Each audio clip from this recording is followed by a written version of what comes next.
السلام علیکم ورحمۃ اللہ وبرکاتہ۔ رب اشرح لی صدری ویسر لی امری واحلل عقدۃ من لسانی یفقہوا قولی وإذا سألک عبادی عنی فإنی قریب اجیب دعوت الداعی اذا دعان فلیستجیبوا لی ولیؤمنوا بی لعلہم یرشدون۔ اور جب میرے بندے آپ سے میرے بارے میں سوال کریں تو کہہ دیجئے بے شک میں قریب ہوں، میں پکارنے والے کی پکار کا جواب دیتا ہوں۔ جب وہ مجھے پکارے تو ان کو چاہیے کہ وہ بھی میرا حکم مانیں اور مجھ پر ایمان رکھیں تاکہ وہ ہدایت پا جائیں۔ آج ہم نے دوسرے پارے سے سورۃ البقرہ کی آیت نمبر 186 کا انتخاب کیا ہے، جس سے ہمیں یہ پتہ چلتا ہے کہ اللہ سبحانہ وتعالی دعاؤں کا سننے والا ہے۔ اگر انسان اپنی حقیقت پر غور کرے تو ہم سب یہ بات جانتے ہیں کہ اپنی فطرت کے اعتبار سے انسان کمزور ہے، اور وہ کمزور پیدا کیا گیا ہے۔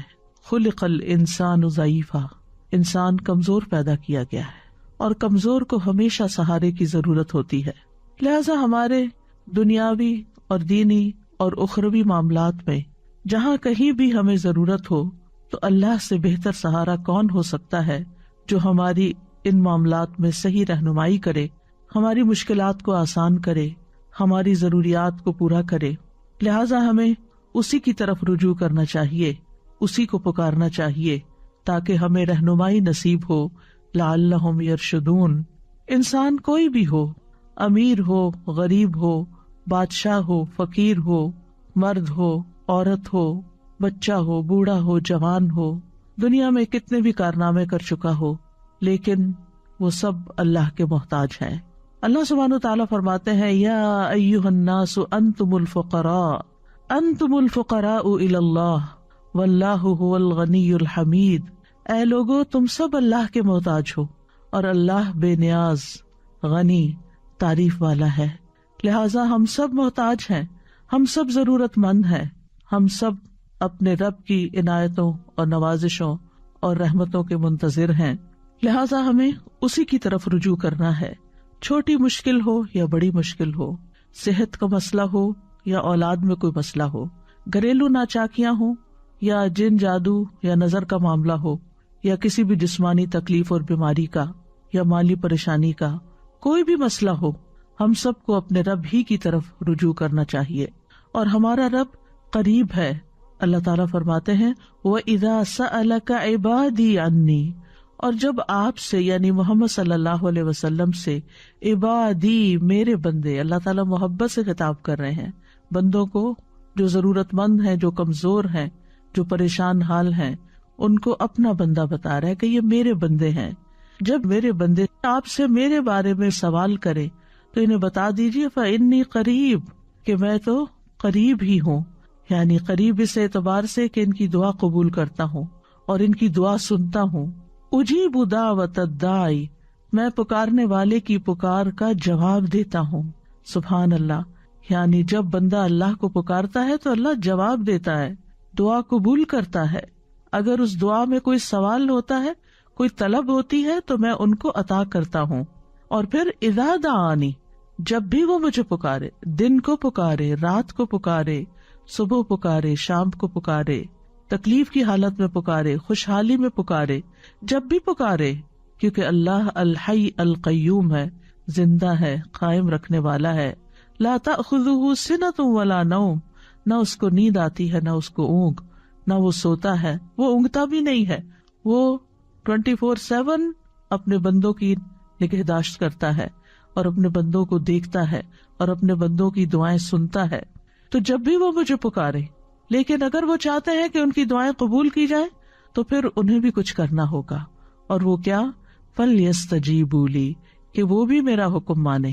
میں نے بھی انہیں کچھ چیزوں کے لیے بلایا ہے، مثلاً اللہ سبحانہ وتعالیٰ دن میں 5 دفعہ جو اذان ہوتی ہے اس سے کیا پیغام دیتے ہیں؟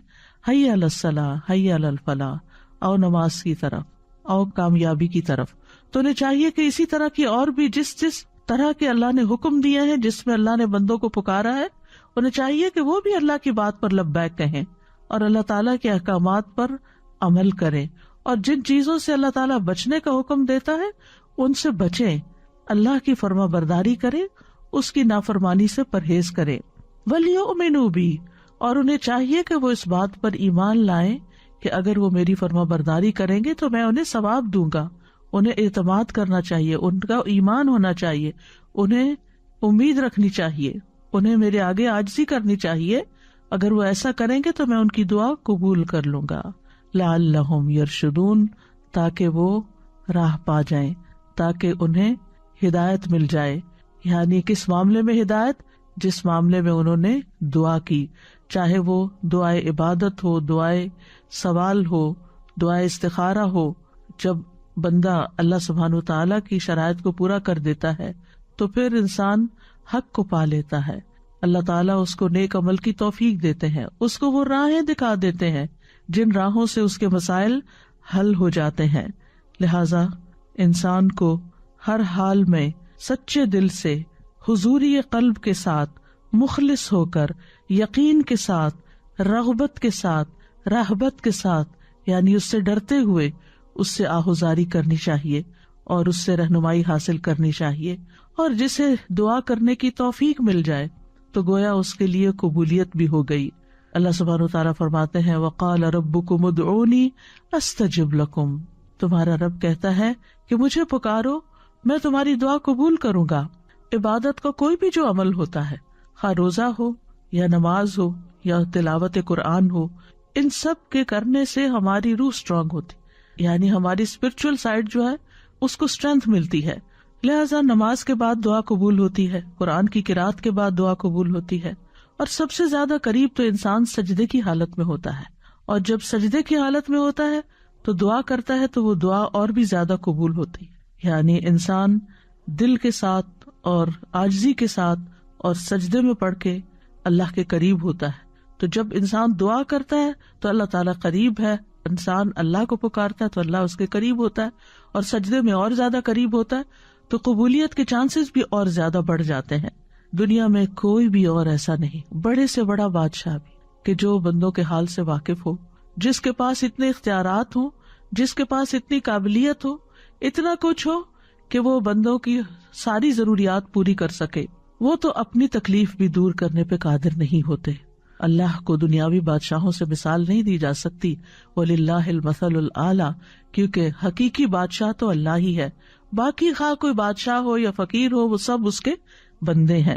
لہذا ہمیں اللہ کے قرب کو محسوس کرتے ہوئے اللہ سبحانہ تعالیٰ سے دعا کرنی چاہیے، اور اللہ سبحانہ تعالیٰ کا قرب اس کے محسن بندوں کو حاصل ہوتا ہے. قرآن مجید میں آتا ہے ان رحمت اللہ قریب من المحسنین، سورۃ الاعراف 56، بے شک اللہ کی رحمت نیکی کرنے والوں کے قریب ہے. لہذا نیکی کا کوئی بھی جو کام آپ کرتے ہیں اس کے بعد دعا کریں، چاہے آپ صدقہ خیرات کریں، چاہے آپ ذکر اذکار کریں، درود شریف پڑھیں. درود شریف تو خود ایک مکمل دعا ہے. اگر انسان کوئی بھی اور دعا نہ مانگے، صرف درود شریف ہی پڑھتا رہے تو اس کی ساری حاجات پوری ہو جاتی ہیں. اور خاص طور پر جب بندہ اللہ کو پکارتا ہے تو اللہ بندے کے قریب ہوتا ہے. ابو موسیٰ اشعری کہتے ہیں کہ ہم ایک سفر میں رسول اللہ صلی اللہ علیہ وسلم کے ساتھ تھے.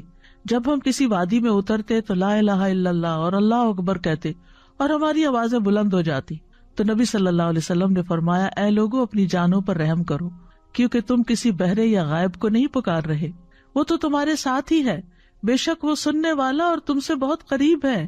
اس کا نام برکتوں والا ہے اور اس کی عظمت بہت ہی بڑی ہے.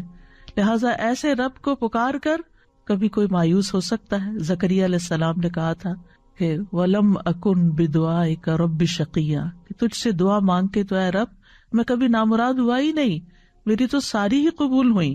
اور یہ حقیقت ہے کہ جب بندہ دعا کرتا ہے تو دعا قبول ہوتی ہے، چاہے وہ نیک ہو، اس کو مانتا ہو یا نہ مانتا ہو، وہ ہر ایک کی سنتا ہے. اور پھر وہ کس شکل میں قبول ہوتی، یا تو اس کو وہی چیز مل جاتی ہے جو اس نے مانگی ہوتی ہے، یا پھر اس جیسی کوئی تکلیف دور کر دی جاتی ہے، یعنی اس درجے کی، اور یا پھر قیامت کے دن کے لیے محفوظ کر دی جاتی. اور وہاں جا کر تو بندہ یہ چاہے گا کہ کاش دنیا میں اس کی کوئی بھی دعا قبول نہ ہوتی اور آج ساری دعائیں حسنات کی شکل میں میزان کو بھاری کرنے والی بن جاتی. یاد رکھیے کہ جتنے خلوص کے ساتھ بندہ دعا کرتا ہے اتنی ہی تیزی کے ساتھ دعا اوپر اٹھتی ہے اور اتنی ہی تیزی کے ساتھ اللہ کی بارگاہ میں پہنچتی ہے. نبی صلی اللہ علیہ وسلم نے فرمایا جس نے لا الہ الا اللہ وحدہ لا شریک لہ لہ الملک و لہ الحمد وہو علی کل شیء قدیر، اپنے دل سے خالص ہو کر زبان سے اس کی تصدیق کرتے ہوئے کہا تو اس کے لیے آسمان کے دروازے کھول دیے جاتے ہیں، حتیٰ کہ اللہ تعالیٰ زمین میں اس کے کہنے والے کی طرف دیکھتا ہے۔ جس کی طرف اللہ نے دیکھ لیا اس بندے کا یہ حق ہے کہ اس کا مطالبہ اس کو عطا کر دے، لہذا کمی ہمارے اندر ہوتی، ہمیں دعا کرنے کا ڈھنگ نہیں آتا، ہمیں مانگنا نہیں آتا، ہم پورے یقین سے نہیں مانگتے، ہمارے اندر وہ خلوص نہیں ہوتا، لہذا قبولیت بھی اس درجے کی نہیں ہوتی۔ یاد رکھیے تمام مخلوق اللہ سے مانگتی ہے اور اللہ سبحانہ تعالی ہر دن ایک نئی شان میں ہوتا ہے۔ سورۃ الرحمن میں اللہ تعالیٰ فرماتے ہیں یسألہ من فی السماوات والارض کل یوم ھو فی شأن، اسی سے مانگ رہے ہیں جو کوئی آسمانوں اور زمین میں ہے، ہر دن وہ ایک نئی شان میں، یعنی ایک دن اگر ایک دعا قبول نہیں ہوئی تو اگلے دن پھر مانگ لی جائے، پھر مانگ لی جائے، کیونکہ ہمارا رب قریب ہے، مجیب ہے۔ وقال ربکم ادعونی استجب لکم ان الذین یستکبرون عن عبادتی سیدخلون جہنم داخرین، اور تمہارے رب نے فرمایا مجھے پکارو میں تمہاری دعا قبول کروں گا، بے شک وہ لوگ جو میری عبادت سے تکبر کرتے ہیں ان قریب ذلیل ہو کر جہنم میں داخل ہوں گے۔ تو یہاں دعا کو عبادت کہا گیا ہے، اگرچہ ہماری ضرورت ہوتی ہے تو ہم اللہ کو پکارتے ہیں، لیکن یہ پکارنا بھی ایک عبادت بن جاتا ہے اور اس پر بھی انسان اجر پاتا ہے، اور یاد رکھیے وہ بہترین قبولیت بخشنے والا ہے۔ قرآن و حدیث میں دعاؤں کی قبولیت کی بے شمار مثالیں ملتی ہیں کہ ہمارا رب ناممکن کو ممکن بنا دینے والا ہے۔ ہم دیکھتے ہیں کہ نوح علیہ السلام نے اللہ تعالیٰ کو پکارا تو اللہ تعالیٰ نے ان کی دعا قبول کر لی۔ وَلَقَدْ نَادَانَا نُوحٌ فَلَنِعْمَ الْمُجِيبُونَ، سورۃ الصافات میں آتا ہے، اور بلا شبہ نوح نے ہمیں پکارا تو یقیناً ہم کتنے اچھے قبول کرنے والے، یعنی ان کی دعا ہم نے قبول کر لی۔ ایک دوسری جگہ پر آتا ہے سورۃ الانبیاء میں وَنُوحًا إِذْ نَادَىٰ مِن قَبْلُ فَاسْتَجَبْنَا لَهُ فَنَجَّيْنَاهُ وَأَهْلَهُ مِنَ الْكَرْبِ الْعَظِيمِ، اور نوح کو بھی جب اس نے اس سے پہلے پکارا تو ہم نے اس کی دعا قبول کر لی، پھر اسے اور اس کے گھر والوں کو بہت بڑی گھبراہٹ سے بچا لیا۔ جب شیطان ہمارے دل میں مایوسی ڈالے کہ تمہاری نہیں سنی جائے گی، تمہاری نہیں قبول ہوگی، پتہ نہیں قبول ہوگی بھی یا نہیں، تو فوراً سوچا کرے کہ نوح علیہ السلام کی تو اللہ نے قبول کر لی تھی، وہ ضرور میری بھی دعا قبول کر لے گا۔ یونس علیہ السلام نے مچھلی کے پیٹ میں اللہ کو پکارا تھا، فنادى في الظلمات ألا إله إلا أنت سبحانك إني كنت من الظالمين فاستجبنا له ونجيناه من الغم وكذلك ننجي المؤمنين، تو اس نے اندھیروں میں پکارا کہ تیرے سوا کوئی معبود نہیں، تو پاک ہے، یقیناً میں ظلم کرنے والوں میں سے ہو گیا ہوں، تو ہم نے اس کی دعا قبول کر لی اور اسے غم سے نجات دی۔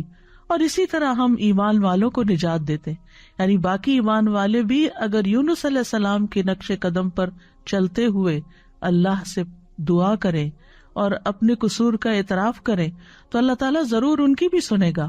ایوب علیہ السلام نے اللہ کو پکارا، اللہ نے ان کی دعا قبول کر لی۔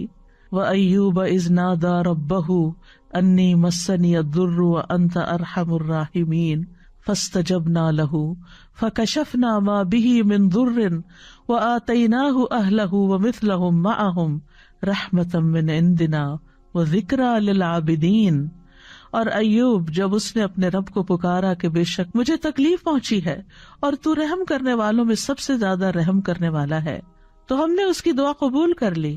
مانگنے کا کتنا خوبصورت انداز ہے، بس اسے جو بھی تکلیف تھی دور کر دی، اور اسے اور اس کے گھر والے اور ان کے ساتھ ان کی مثل اور عطا کر دیے اپنے پاس سے رحمت کے لیے اور ان لوگوں کی یاد دہانی کے لیے جو عبادت کرنے والے ہیں، یعنی جو باقی دعائیں کرنے والے ہیں ان کے لیے بھی ایک ریمائنڈر ہے کس طرح دعا کی جاتی ہے اور کیسے وہ قبول ہوتی ہے اور کیسے مشکلات آسان ہوتی ہیں۔ اس لیے اس رب سے مایوس ہونے کی ضرورت نہیں۔ یوسف علیہ السلام نے اللہ تعالیٰ کو پکارا تھا، اللہ تعالیٰ نے ان کی دعا قبول کر لی۔ قال رب السجن احب الی مما يدوننی الی وإلا تصرف عنی کیدہن اصب الیہن واکن من الجاہلین فاستجاب له ربه فصرف عنہ کیدہن انہ هو السمیع العلیم اس نے کہا اے میرے رب، مجھے قید خانہ اس سے زیادہ محبوب ہے جس کی طرف یہ سب مجھے دعوت دے رہی ہیں، اور اگر تو مجھ سے ان کے فریب کو نہ ہٹائے گا تو میں ان کی طرف مائل ہو جاؤں گا اور جاہلوں میں سے ہو جاؤں گا۔ تو اس کے رب نے اس کی دعا قبول کر لی، بس اس سے ان عورتوں کا فریب ہٹا دیا، بے شک وہی سب کچھ سننے والا، سب کچھ جاننے والا ہے۔ ابراہیم علیہ السلام نے اللہ کو پکارا، اللہ نے ان کی دعا سن لی۔ ابن عباس رضی اللہ عنہ کہتے ہیں کہ کلمہ حسبنا اللہ و نعم الوکیل ابراہیم علیہ السلام نے اس وقت کہا تھا جب ان کو آگ میں ڈالا گیا تھا۔ ان کے یہ کہنے پر آگ ٹھنڈی ہو گئی۔ انہوں نے کہا اسے جلا دو اور اپنے معبودوں کی مدد کرو اگر تم کرنے والے ہو۔ تو ہم نے کہا اے آگ، تو ابراہیم پر سراسر ٹھنڈک اور سلامتی بن جا۔ موسیٰ علیہ السلام نے اللہ کو پکارا اور اللہ نے ان کی دعا سن لی۔ اللہ سبحانہ وتعالیٰ فرماتے ہیں بلا شبہ تم دونوں کی دعا قبول کر لی گئی، بس دونوں ثابت قدم رہو اور ان لوگوں کے رستے پر ہرگز نہ چلو جو جانتے نہیں ہیں، یعنی فرعونی اور ان کے اہل و عیال اور ان کی آل۔ زکریا علیہ السلام نے اپنے رب کو پکارا، وزکریا اذ نادى ربه رب لا تذرنی فردا وانت خیر الوارثین فاستجبنا له ووهبنا له يحيى واصلحنا له زوجه انهم كانوا يسارعون في الخيرات ويدعوننا رغبا ورهبا وكانوا لنا خاشعين۔ اور زکریا جب اس نے اپنے رب کو پکارا کہ اے میرے رب مجھے اکیلا نہ چھوڑ اور تو سب وارثوں سے بہتر ہے، تو ہم نے اس کی دعا قبول کر لی اور اسے یحییٰ عطا کیا اور اس کی بیوی کو اس کے لیے درست کر دیا۔ بے شک وہ نیکیوں میں جلدی کرتے تھے اور ہمیں رغبت اور خوف سے پکارتے تھے اور وہ ہمارے لیے عاجزی کرنے والے تھے۔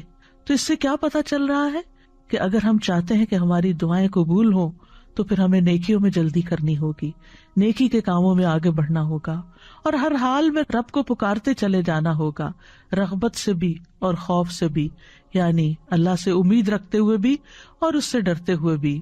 اور رسول اللہ صلی اللہ علیہ وسلم کی بھی بہت سی دعائیں اللہ سبحانہ وتعالیٰ نے قبول فرمائی۔ حضرت سارہ نے اپنے رب کو پکارا، اللہ نے ان کی دعا قبول کر لی جب وہ ایسے ظالم بادشاہ کے پاس گھیر کے لائی گئی کہ جو ان کے ساتھ برائی کا ارادہ کرتا تھا، تو انہوں نے کھڑے ہو کر وضو کیا، نماز پڑھنے لگی، پھر دعا کی، اے اللہ اگر میں تجھ پر اور تیرے رسول پر ایمان لائی ہوں اور میں نے اپنی شرمگاہ کو اپنے شوہر کے سوا محفوظ رکھا ہے تو اس کافر کو میرے اوپر مسلط نہ ہونے دے۔ اس پر بادشاہ کا سانس گلے میں پھنس گیا اور وہ گر کر ایڑیاں رگڑنے لگا۔ ان کی دعا قبول ہو گئی اور ان کو اس مصیبت سے نجات ملی، اور یہاں انہوں نے اپنے نیک اعمال، اپنی چیسٹی کا وسیلہ اللہ کے سامنے رکھا۔ پھر اسی طرح ایک اور قصہ آتا ہے غار والوں کا، جنہوں نے اپنے نیک اعمال کو وسیلہ بنایا، اللہ کو پکارا اور اللہ تعالیٰ نے ان کی دعا سن لی۔ بنی اسرائیل کے 3 لوگوں کا واقعہ ہے جو کہیں باہر جا رہے تھے کہ اچانک بارش ہونے لگی، تو انہوں نے ایک پہاڑ کے غار میں جا کر پناہ لی۔ اتفاق سے پہاڑ کی ایک چٹان اوپر سے لڑکی اور اس غار کے منہ کو بند کر دیا۔ اب ایک نے دوسرے سے کہا کہ اپنے سب سے اچھے عمل کا جو تم نے کبھی کیا ہو نام لے کر اللہ سے دعا کرو، یعنی اچھے عمل کو وسیلہ بنا کے دعا کرو۔ تو بہرحال جب اس نے دعا کی اپنے والدین کی خدمت کے حوالے سے تو چٹان تھوڑی سرک گئی۔ پھر دوسرے شخص نے دعا کی اور اپنے ایک نیک عمل کا واسطہ دیا، چٹان تھوڑی اور سرکی، اور پھر اسی طرح تیسرے شخص نے بھی، اور اس نے یہ کہا کہ اللہ اگر تیرے نزدیک یہ کام میں نے تیرا چہرہ چاہنے کے لیے کیا تھا تو یہاں ہمارے لیے اس چٹان کو ہٹا کر راستہ بنا دے۔ چنانچہ وہ غار پورا کھل گیا اور تینوں شخص باہر آ گئے۔ یہ تفصیلی کہانی صحیح بخاری کی حدیث نمبر 2215 میں ملتی ہے، جو شوق رکھتے ہوں وہ اس کو پڑھ سکتے ہیں۔ یاد رکھیے دعا ایک عبادت ہے۔ نبی صلی اللہ علیہ وسلم نے فرمایا الدعاء هو العبادہ، اسی لیے ہم دن میں کئی بار سورۃ الفاتحہ نماز میں جب پڑھتے ہیں تو ایاک نعبد و ایاک نستعین ساتھ ساتھ پڑھتے ہیں کہ صرف تیری عبادت ہم کرتے ہیں اور صرف تجھی سے ہم مدد چاہتے ہیں۔ اللہ کے نزدیک دعا سے زیادہ معزز کوئی چیز نہیں، یعنی بندہ دعا میں عجز و انکساری کا اظہار کرتا ہے، اپنی ذلت کا اظہار کرتا ہے، اللہ کے آگے جھک جاتا ہے، اپنا سر، اپنا ماتھا، اپنا ناک اللہ کے آگے رگڑتا ہے، اور یہ عبودیت کا اعلیٰ ترین مقام ہے۔ یہ بندے کے لیے سب سے بلند مقام ہے جس میں وہ اپنے رب کے آگے جھکتا ہے اور اپنے رب سے مانگتا ہے تو رب اس کو عزت بخشتا ہے۔ جو بندہ اللہ کے آگے ہاتھ پھیلاتا ہے تو اللہ سبحانہ و تعالیٰ اس کے ہاتھوں میں ضرور خیر ڈالتے ہیں، حدیث میں آتا ہے رسول اللہ صلی اللہ علیہ وسلم نے فرمایا، بے شک اللہ بڑا رحیم ہے اور بڑے کرم والا ہے، اس کو اس بات سے شرم آتی ہے کہ اس کا کوئی بندہ اس کے آگے اپنے دونوں ہاتھ پھیلائے اور وہ ان دونوں میں کوئی خیر نہ ڈالے۔ جو مسلمان بھی اپنی حاجت اللہ کے آگے رکھ دے اللہ اسے ضرور نوازتا ہے۔ آپ صلی اللہ علیہ وسلم نے فرمایا، مسند احمد کی روایت ہے، جو مسلمان اپنا چہرہ اللہ عز و جل کے سامنے گاڑ کر کسی چیز کا سوال کرتا ہے اللہ اسے وہ چیز ضرور عطا فرماتا ہے، خواہ جلدی عطا فرمائے یا اس کے لیے ذخیرہ کر کے رکھ دے۔ لہٰذا ہمیں خاص طور پر قبولیت کے اوقات میں اللہ تعالیٰ سے دعا مانگتے رہنا چاہیے۔ اللہ تعالیٰ خود بندے کو پکارتے ہیں، جب رات کا ایک تہائی حصہ بچتا ہے تو اللہ تعالیٰ آسمان دنیا پہ نزول فرماتے ہیں اور فرماتے ہیں، کون ہے جو مجھ سے دعا کرے تو میں اس کی دعا قبول کر لوں، کون ہے جو مجھ سے بخشش طلب کرے تو میں اسے بخش دوں۔ اب رمضان میں سحری کے وقت تو اٹھنا ہی ہوتا ہے، یہ وہی وقت ہوتا ہے جو دعاؤں کی قبولیت کا اور خصوصاً استغفار بخشش کی دعا مانگنے کا ہوتا ہے۔ وَبِالْأَسْحَارِ هُمْ يَسْتَغْفِرُونَ، اور سحری کے وقت وہ استغفار کرتے ہیں۔ پھر فرمایا، کون ہے جو مجھ سے رزق طلب کرے کہ میں اسے رزق عطا کر دوں۔ تو جو لوگ اپنے رزق کے لیے پریشان ہیں، خاص طور پر ان حالات میں، آج کل کے دنوں میں کورونا کی وجہ سے جب لوگوں کے اوپر ایک خاص تنگی آئی ہوئی ہے، مشکل آئی ہوئی ہے ہر طرح کے معاملات میں، خصوصاً رزق کے معاملے میں، تو اس میں بندہ اپنے رب سے رزق مانگے۔ اور رمضان کا مہینہ ایسا مہینہ ہے کہ جس میں اپنی ساری حاجتیں اپنے رب کے سامنے رکھنے کا ایک بہترین موقع ہے۔ آپ کم از کم 30 ایسی دعائیں لکھ کے رکھ لیں کہ جو آپ نے اپنے رب سے مانگنی ہے۔ اگر وقت تھوڑا بھی ہو تو ہر روز کے لیے ایک دعا خوب عاجزی اور انکساری کے ساتھ سحری کے وقت مانگے۔ استغفار تو مانگے ہی مانگے، لیکن اس کے ساتھ ساتھ اور دعائیں بھی، جو آپ کے دل میں جو بھی پریشانیاں، جو بھی دکھ ہے، جو بھی غم ہے، جو بھی حسرتیں ہیں، اپنے اندر اپنے لیے کوئی بھی کمی محسوس کرتے ہیں، یا اپنی اولاد کے اندر، یا اپنے والدین کی طرف سے پریشان ہے، یا شوہر بیوی کی طرف سے اور بیوی شوہر کی طرف سے پریشان ہے، یا رزق کے معاملے میں پریشان ہے، تو اللہ سے مانگے۔ ہو سکتا ہے یہ رمضان آپ کی زندگی میں بہت بڑی تبدیلی لے آئے اور آپ کے سارے غم اور دکھ دور ہو جائیں، کیونکہ اللہ تعالیٰ پکارتے رہتے ہیں، کون ہے جو تکلیف دور کرنے کی درخواست کرے کہ میں اس کی تکلیف دور کر دوں۔ تو کسی بھی چیز سے جو آپ کو تکلیف ہوتی ہے اس کے دور کرنے کے لیے اپنے رب کو پکاریں۔ حدیث میں آتا ہے یہ اعلان طلوع فجر تک ہوتا رہتا ہے، یعنی جب تک فجر کی اذان نہیں ہوتی تو اللہ تعالیٰ آپ کو پکارتے رہتے ہیں۔ تو اللہ نے دعا مانگنے کا حکم دیا ہے اور قبولیت کا وعدہ کیا ہے، لہذا قبولیت کے لیے اللہ کو پکارتے رہنا چاہیے، کیونکہ شیطان انسان کے دل میں وسوسہ ڈالتا ہے، تم تو بہت گناہ گار ہو، تمہاری کہاں سنی جائے گی۔ یاد رکھیے اللہ تعالیٰ گناہ گاروں کی بھی سنتا ہے۔ حدیث میں آتا ہے مظلوم کی دعا قبول کی جاتی ہے اگرچہ وہ گناہ گار ہو، پس اس کا گناہ اس کے نفس پر ہے۔ سفیان بن عیینہ کہتے ہیں کہ دعا کرنے کو ترک نہ کرو، کسی بھی حال میں، بڑے سے بڑا جرم کیا، بڑے سے بڑا قصور کیا، لیکن اللہ سے مایوس نہ ہو۔ وہ کہتے ہیں اور تم اپنے نفسوں کے بارے میں جو کچھ جانتے ہو وہ چیز تمہیں دعا مانگنے سے نہ روکے، کیونکہ بلیل انسان علی نفسہ بصیرہ، انسان اپنے بارے میں اپنے آپ کو خوب جانتا ہے، خوب آگاہ ہے۔ بس اللہ نے تو ابلیس کی بھی دعا قبول فرمائی، حالانکہ وہ تمام مخلوقات سے بدتر ہے۔ اس نے کہا تھا قالا انذرنی الی یوم یبعثون، کہ مجھے اس دن تک مہلت دے اے رب جب یہ سب اٹھائے جائیں گے۔ تو اللہ تعالیٰ نے اس کی دعا قبول کر لی اور اس کو مہلت دے دی، لیکن وہ اپنے سے مانگنے والوں سے محبت رکھتا ہے، اس کو پسند کرتا ہے۔ سفیان ثوری کہا کرتے تھے، اے وہ ذات جس کو اپنے تمام بندوں میں سے وہ انسان سب سے زیادہ محبوب ہے، جو اس سے مانگے تو کثرت سے اس سے سوال کرے، زیادہ مانگے، انسسٹ کرے، مانگتا چلا جائے، بار بار مانگے۔ اے وہ ذات جس کو اپنے تمام بندوں میں وہ انسان سب سے زیادہ ناپسند ہے، جو اس سے نہ مانگے، اور تیرے سوا کوئی بھی ایسا نہیں ہے میرے رب، یہ تو تو ہی ہے کہ جو مانگنے والے سے محبت کرتا ہے، ورنہ مخلوق تو مانگنے والوں سے نفرت کرتی ہے، اور اس کے برعکس اگر کوئی تجھ سے نہ مانگے تو اس کو ناپسند کرتا ہے۔ یاد رکھیے ہر چیز اللہ سے مانگیے، چھوٹی سے چھوٹی چیز اور بڑی سے بڑی چیز۔ بندہ جب بندوں سے مانگتا ہے تو ان کی نگاہوں میں چھوٹا ہو جاتا ہے، لیکن بندہ جب رب سے مانگتا ہے تو رب کی نگاہ میں بڑا ہو جاتا ہے، معزز ہو جاتا ہے۔ ابو ذر غفاری رضی اللہ عنہ روایت کرتے ہیں کہ نبی صلی اللہ علیہ وسلم اپنے رب تبارک و تعالیٰ سے روایت کرتے ہیں کہ بے شک اللہ تعالیٰ فرماتا ہے، اے میرے بندو تم سب گمراہ ہو سوائے اس کے جسے میں ہدایت دوں، بس تم مجھ سے ہدایت مانگو، میں تمہیں ہدایت دوں گا۔ اے میرے بندو تم سب بھوکے ہو سوائے اس کے کہ جسے میں کھلاؤں، تو تم مجھ سے کھانا مانگو، میں تمہیں کھانا کھلاؤں گا۔ اے میرے بندو تم سب برہنہ ہو سوائے اس کے جسے میں لباس پہناؤں، تو تم مجھ سے لباس مانگو، میں تمہیں لباس پہناؤں گا۔ اے میرے بندو تم سب دن رات گناہ کرتے ہو اور میں سارے گناہوں کو بخشتا ہوں، تو تم مجھ سے بخشش مانگو، میں تمہیں بخش دوں گا۔ اے میرے بندو اگر تمہارے اولین و آخرین اور جن و انس ایک صاف چٹیل میدان میں کھڑے ہو کر مجھ سے مانگنے لگے اور میں ہر ایک کو جو کچھ وہ مجھ سے مانگے عطا کر دوں، تو پھر بھی میرے خزانوں میں کوئی کمی نہیں ہوگی مگر جتنی سمندر میں سوئی ڈال کر نکالنے سے پانی میں کمی آتی ہے، گویا کچھ بھی کمی نہیں۔ لہٰذا ہمیں اللہ سے ہدایت بھی مانگنی، اللہ سے کھانا بھی مانگنا ہے، لباس بھی مانگنا ہے، گناہوں کی بخشش بھی مانگنی، اور وہ سب کچھ مانگنا ہے جو ہماری ضرورت ہے۔ دعا بہترین دوا بھی ہے۔ ابن قیم کہتے ہیں دعا سب دواؤں سے زیادہ نفع بخش ہے، سب دواؤں سے زیادہ، یعنی آپ دوا کھا بھی لیں لیکن اگر اس کے ساتھ آپ دعا کریں گے تو دعا کی وجہ سے وہ دوا بھی زیادہ بہتر کام کرے گی۔ اور یہ مصائب و مشکلات کی دشمن ہے، یہ تکلیف کو دور کرتی ہے اور اس کا علاج کرتی ہے، تکلیف نازل ہونے کو روکتی ہے، اسے ختم کر دیتی ہے، یا جب وہ تکلیف نازل ہوتی ہے تو دعا اسے کم کر دیتی ہے، اور دعا مومن کا ہتھیار ہے۔ عمر بن خطاب کہا کرتے تھے میں دعا کی قبولیت کے بارے میں پریشان نہیں ہوتا بلکہ میں دعا کے بارے میں پریشان ہوتا ہوں، تو جب تمہارے دل میں دعا مانگنے کا خیال ڈال دیا جاتا ہے تو دعا کی قبولیت ساتھ ہی ہو جاتی ہے۔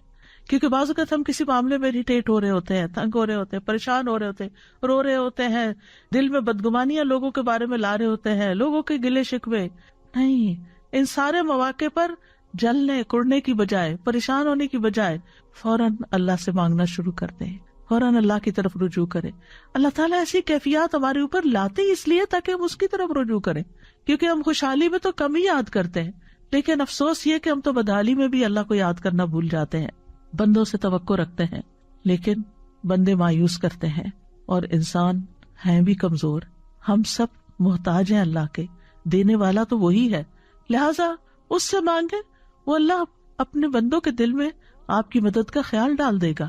پھر یاد رکھیے کہ دعا صرف ایک دفعہ مانگ کے یہ نہیں کہنا چاہیے کہ میری تو قبول نہیں ہوئی، تکرار سے مانگتے چلے جائیں۔ ابو درداء کہا کرتے تھے کہ دعا مانگنے میں زور صرف کرو، زور لگاؤ، کیونکہ جو کثرت سے دروازہ کھٹکھٹاتا ہے قریب ہے کہ اس کے لیے دروازہ کھول دیا جائے، اور جو اللہ سے نہیں مانگتا اللہ اس سے ناراض ہو جاتا ہے۔ اور یاد رکھیے دعا مانگ کے مایوس بھی نہیں ہونا چاہیے، کیونکہ اللہ کی رحمت سے مایوسی کبیرہ گناہوں میں شامل ہے، اور بندوں کی مایوسی پہ رب مسکراتا ہے۔ نبی صلی اللہ علیہ وسلم نے فرمایا ہمارا رب اپنے بندوں کی مایوسی پر ہنستا ہے، حالانکہ حالات کی تبدیلی قریب ہوتی ہے۔ ابو رزین نے عرض کیا اے اللہ کے رسول کیا رب بھی ہنستا ہے؟ آپ نے فرمایا ہاں۔ میں نے عرض کیا جو رب ہنستا ہے ہم اس کے ہاں خیر و بھلائی کو مفقود نہیں پا سکتے، یعنی وہاں سے تو خیر و بھلائی ملے گی ہی ملے گی۔ تو یاد رکھیے کہ دعا جب مانگتے ہیں ہم قبولیت کی امید کے ساتھ، تو بعض اوقات وہ اس طرح چیزیں ہوتی نہیں، تو اس کے کچھ درجے ہیں۔ کبھی تو انسان کو وہ چیز ویسے ہی مل جاتی ہے، کبھی آخرت کے لیے ذخیرہ بنا دی جاتی ہے، کبھی گناہوں کا کفارہ ادا ہو جاتا ہے۔ انسان مایوس نہ ہو، کیونکہ اللہ تعالیٰ سننے والا ہے۔ ہم نے اللہ کی عظمت کو پہچانا نہیں، اس لیے ہم بہت جلدی کہتے ہیں میں نے اپنے رب سے دعا کی لیکن میری دعا قبول نہیں ہوئی، حالانکہ وہ قبول کر چکا ہوتا ہے۔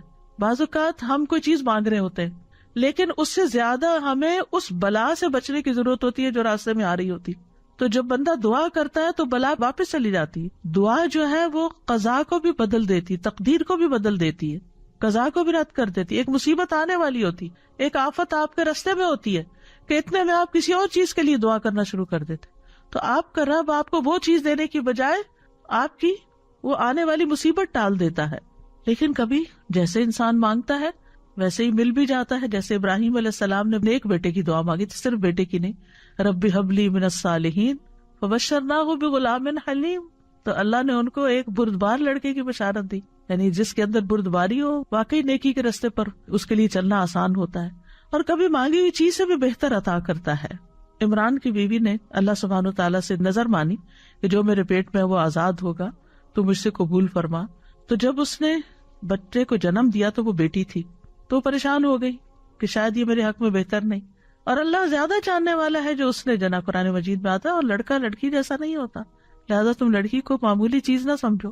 بے شک میں نے اس کا نام مریم رکھا، بے شک میں اسے اور اس کی اولاد کو شیطان مردود سے تیری پناہ میں دیتی. اور کبھی مانگی ہوئی چیز سے کوئی تکلیف دور ہو جاتی ہے، کبھی دعا گناہوں کا کفارہ بن جاتی ہے. یہ یاد رکھیے کہ اللہ اپنے بندوں کی دعا قبول ضرور کرتا ہے، لیکن ہمیں مانگنے کے آداب بھی معلوم ہونے چاہیے. اخلاص اور پوری توجہ سے دعا کریں، قبولیت کے یقین کے ساتھ دعا کریں.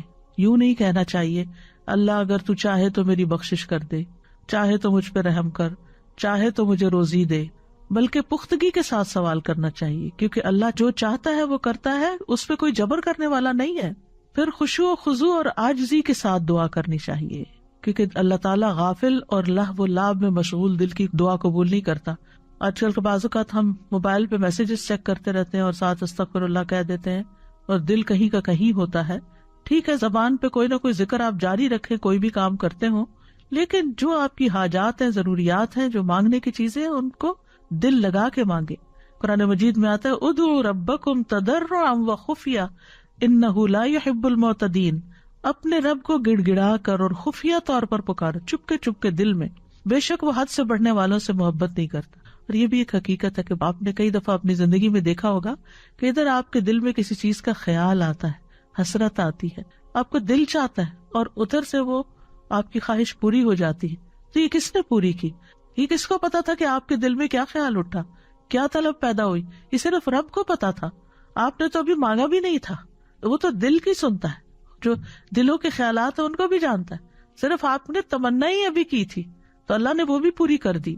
پھر اسی طرح باوضو ہو کر دعا کریں، یعنی جب آپ خاص طور پر چاہیں کہ قبولیت ہو. اس کے بارے میں آتا ہے کہ ابو عامر رضی اللہ عنہ جب شہید ہوئے تو ابو موسیٰ اشعری رضی اللہ عنہ نے آ کر نبی صلی اللہ علیہ وسلم کو خبر دی اور کہا کہ ابو عامر نے کہا تھا کہ آپ صلی اللہ علیہ وسلم سے کہنا کہ میرے لیے استغفار کریں. آپ نے پانی طلب فرمایا اور وضو کیا، پھر ہاتھ اٹھا کر دعا کی، اے اللہ عبید ابو عامر کی مغفرت فرما دے. تو ہم بھی اپنے فوت شدہ عزیزوں اور رشتے داروں کے لیے اس طرح کی دعا کر سکتے ہیں کہ ہاتھ اٹھا کر، نام لے کر، کیونکہ آپ نے نام لے کر ان کے لیے دعا کی. پھر اسی طرح اگر ہم چاہتے ہیں کہ ہماری دعائیں قبول ہوں تو ہمیں حلال روزی کا اہتمام کرنا چاہیے، کیونکہ حرام جو ہے وہ دعاؤں کی قبولیت کے راستے میں رکاوٹ بنتا ہے. حمد و ثنا اور درود پڑھ کے دعا کرنی چاہیے. حدیث میں آتا ہے، عبداللہ کہتے ہیں کہ میں نماز پڑھ رہا تھا اور نبی صلی اللہ علیہ وسلم موجود تھے، ابو بکر اور عمر رضی اللہ عنہ بھی آپ کے ساتھ تھے. جب میں تشہد میں بیٹھا تو پہلے میں نے اللہ کی تعریف بیان کی، پھر نبی صلی اللہ علیہ وسلم پر درود بھیجا، پھر اپنے لیے دعا کی. تو نبی صلی اللہ علیہ وسلم نے فرمایا مانگو تمہیں دیا جائے گا، مانگو تمہیں دیا جائے گا. یعنی جب کوئی اللہ کی تعریف کرنے کے بعد، درود شریف پڑھنے کے بعد دعا کرتا ہے تو اس دعا کی قبولیت کے چانسز زیادہ ہو جاتے ہیں. اسی طرح آپ صلی اللہ علیہ وسلم جامع کلمات کے ساتھ دعا کرتے تھے، تکرار اور اصرار کے ساتھ دعا کرتے تھے. اسی طرح ہمیں اپنے گناہوں کا اعتراف کرتے ہوئے دعا کرنی چاہیے. نبی صلی اللہ علیہ وسلم نے فرمایا ایک بندے نے بہت گناہ کیے اور کہا اے میرے رب میں تیرا ہی گناہ گار بندہ ہوں، تو مجھے بخش دے. اللہ رب العزت نے فرمایا میرا بندہ جانتا ہے کہ اس کا ضرور کوئی رب ہے جو گناہ معاف کرتا ہے اور گناہ کی وجہ سے سزا بھی دیتا ہے، میں نے اپنے بندے کو بخش دیا. پھر اسی طرح اسماء حسنہ کو وسیلہ بنا کر دعا کریں. وَلِلَّهِ الْأَسْمَاءُ الْحُسْنَى فَادْعُوهُ بِهَا، اور سب سے اچھے نام اللہ ہی کے ہیں سو اسے ان کے ساتھ پکارو. اللہ تعالیٰ کے نام یا رحمان، یا رحیم، یا ذی الجلال والاکرام. ایک حدیث میں آتا ہے کہ کثرت سے اس نام کو پڑھو، یا ذی الجلال والاکرام، یا ذی الجلال والاکرام، یا ذی الجلال والاکرام. اسی طرح یا حی یا قیوم برحمتک استغیث، یا من بیدہ ملکوت السماوات والارض، یا من هو علی کل شیء قدیر، یا شافی، یا رحمان، یا رحیم. یعنی جو بھی آپ کو اللہ کے نام یاد ہیں ان سب ناموں کے ساتھ آپ دعا کریں. پھر اسی طرح ربنا کہہ کے جب انسان اپنے رب کو پکارتا ہے تو وہ دعا بھی قبول ہوتی ہے. ابو درداء کہتے ہیں اللہ مومنوں پر رحم فرمائے، وہ مسلسل یہی کہتے رہتے ہیں ربنا ربنا، یہاں تک کہ ان کی دعا قبول کر لی جاتی ہے. اسی طرح کچھ ایسے لوگ ہوتے ہیں جن کی دعا رد نہیں ہوتی، جیسے مظلوم ہیں، مسافر ہیں، والد ہیں، اولاد جو اپنے والدین کے لیے دعا کرتی ہے. نبی صلی اللہ علیہ وسلم نے فرمایا جنت میں آدمی کا درجہ بلند کر دیا جاتا ہے تو وہ عرض کرتا ہے یہ کیسے ہوا؟ اسے کہا جاتا ہے کہ تمہاری اولاد تمہارے حق میں جو استغفار کر رہی تھی اس کی وجہ سے۔ اسی طرح روزہ دار کی دعا افطاری کے وقت، مجاہد اور حج اور عمرہ کرنے والا اللہ کے راستے میں ہوتے ہیں، وہ اللہ سے دعا کرتے ہیں تو ان کی دعا قبول ہوتی ہے۔ اللہ کا کثرت سے ذکر کرنے والا عادل حکمران، ان کی دعا رد نہیں ہوتی۔ کسی کی غیر موجودگی میں اس کے لیے دعا مانگنے والا، آپ نے فرمایا جو مسلمان اپنے مسلمان بھائی کے لیے پیٹھ پیچھے دعا کرتا ہے تو فرشتہ کہتا ہے تیرے لیے بھی اس کی مثل ہو۔ پھر وہ شخص جو رات کو آنکھ کھلنے پر یہ دعا پڑھے، لا الہ الا اللہ وحدہ لا شریک لہ، لہ الملک و لہ الحمد وہو علی کل شیء قدیر، الحمد للہ وسبحان اللہ ولا الہ الا اللہ واللہ اکبر ولا حول ولا قوۃ الا باللہ۔ پھر یوں کہے اللہم اغفر لی، یا کوئی اور دعا کرے تو اس کی دعا قبول ہوتی ہے۔ پھر اگر اس نے وضو کیا اور نماز پڑھی تو نماز بھی قبول ہو جاتی ہے۔ پھر اسی طرح وضو کر کے اللہ کا ذکر کر کے سونے والے کی دعا قبول ہوتی ہے، یعنی رات کو۔ فرمایا کوئی مسلمان ایسا نہیں کہ وہ اللہ کے ذکر کے ساتھ باوضو رات گزارے اور رات کو جاگ جائے اور اللہ سے دنیا اور آخرت کی پناہ مانگے تو اللہ تعالیٰ اسے ضرور دیتے ہیں۔ کچھ ایسے لوگ بھی ہیں جن کی دعا قبول نہیں ہوتی، جو دعا میں مخلص نہ ہو، جو نیکی کا حکم نہ دیں اور برائی سے نہ روکیں، زنا کرنے والے، ناسمجھ کو مال اور اختیار دینے والے۔ اور ہمیں اللہ تعالیٰ سے دعائیں کرتے رہنا چاہیے، اپنی زبان میں بھی کرنا چاہیے، اور پھر اللہ سبحانہ وتعالیٰ کے اسماء اعظم کے ساتھ بھی، اور ایسی دعا سے پناہ مانگنی چاہیے جو قبول نہ ہو۔ رسول اللہ صلی اللہ علیہ وسلم یہ دعا مانگا کرتے تھے، اللہم انی اعوذ بک من علم لا ینفع ومن قلب لا یخشع ومن نفس لا تشبع ومن دعوت لا یستجاب لها۔ اے اللہ میں تجھ سے ایسے علم سے پناہ مانگتا ہوں جو نفع دینے والا نہ ہو، ایسے دل سے جو ڈرنے والا نہ ہو، اور ایسے نفس سے جو سیر ہونے والا نہ ہو، اور ایسی دعا سے جو قبول ہونے والی نہ ہو۔ اور اسی طرح اللہ کے اسم اعظم کے ساتھ دعا مانگی جائے تو دعا قبول ہوتی ہے۔ لہٰذا کرنے کے کام یہ ہیں کہ اللہ رب العزت المجیب سے خوب خوب دعا مانگیں، کثرت سے مانگیں۔ رمضان آ رہا ہے، عبادت کا مہینہ ہے، روزے کی حالت میں دعا قبول ہوتی ہے، دن بھر بھی دعا مانگیں، تراویح کے بعد بھی مانگیں، تلاوت قرآن کے بعد بھی مانگیں، صدقہ خیرات کر کے بھی مانگیں۔ پھر اسی طرح یہ ہے کہ اگر آپ کو بہت زیادہ دعائیں کرنی نہیں آتی تو آپ کچھ کتابیں ہیں جیسے قرآنی اور مسنون دعائیں ہیں، اس میں اوتھینٹک دعاؤں کی سلیکشن کی گئی ہے۔ اسی طرح وہ ایاک نستعین کتاب ہے، ان کی ایپس بھی ہیں۔ اور آپ سب کے لیے اب خوشخبری ہے کہ ایک نئی ایپ دعائیں آ رہی ہے، انشاءاللہ رمضان کا تحفہ ہے آپ سب کے لیے، بہت محنت سے بنائی گئی ہے، اور اس میں صرف آپ اس کو اسکرول کرتے جائیں اور دعا پڑھتے جائیں اور اللہ سے مانگتے جائیں اور اپنی فیوریٹ دعاؤں پہ نشان بھی لگاتے جائیں۔ پھر اگر ساری آپ نہ بھی پڑھ سکیں تو فیوریٹس کو تو کم از کم ضرور روز پڑھیں۔ اللہ سبحانہ و تعالی ہم سب سے ہماری دعائیں آئندہ قبول فرمائے اور ہمیں یقین عطا کرے، اور ہم کبھی بھی دعا کرنے سے عاجز نہ آئیں، اور خوشحالی ہو یا تنگی مانگتے ہی چلے جائیں۔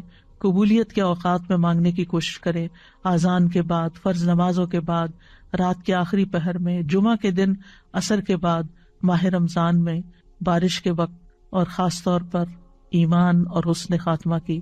وآخر دعوانا ان الحمد للہ رب العالمین۔